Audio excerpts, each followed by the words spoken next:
Welcome back. In this lecture, we will be setting up single node Spark and running it in local mode from the command line. So let's start. The first thing is to get the Spark binaries. You can download the Spark binaries from spark.apache.org. Click the download link and it will take you to the download page. Select your preferred version, choose a package type and download the compressed file.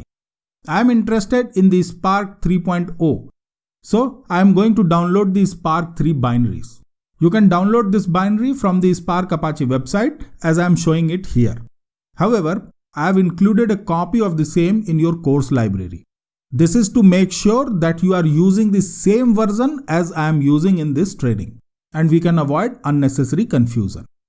I also changed the log level, so you get a clean screen while using command line tools. So I recommend that you download the Spark binaries from your included course material. Uncompress the downloaded file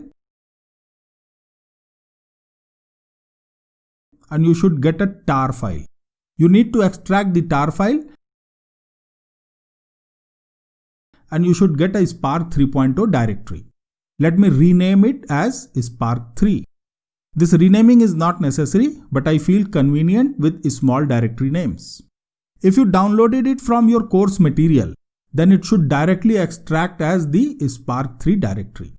Now, let's look into the content of the directory. The bin folder is the place where all your Spark command line tools are included. You will see two versions of every command. The first one is a shell script and the other one is a CMD file. I'll be using Windows laptop, so the CMD files are more important for me. However, you can use shell scripts on Linux and Mac machines in the same manner.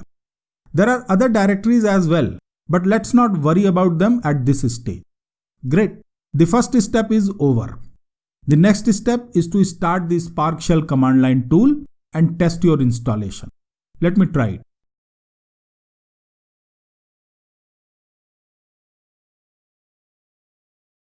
Oops, I got an error. What does it say? Could not locate winutils.exe in the Hadoop binary. You will not see this problem on Linux or Mac machines, and the Spark shell should be starting without any errors. However, you will need to download and install WinUtils to run Spark on a Windows machine. I'm on Windows 10, so I need the WinUtils. You can download it from the GitHub. However, I have included a truncated tiny version in your course material. So you can get it from your course material resources folder of this lecture. Place the HDP directory somewhere on your machine. I'm keeping it in C drive, but you can keep it wherever you want.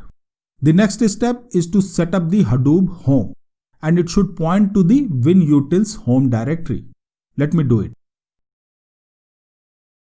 You can check it once. Looks good, right? Now you can start the Spark shell and it should run without any errors. Great, that is all. However, if you have a Docker setup on your local machine, then you can also get a Spark container. All you need to do is to visit the Learning Journal Spark repository at the Docker Hub and get the Docker run command from the repository description. Run it from your command window and it will give you a Linux shell. Now you can start the same Spark shell from here. Simple, isn't it?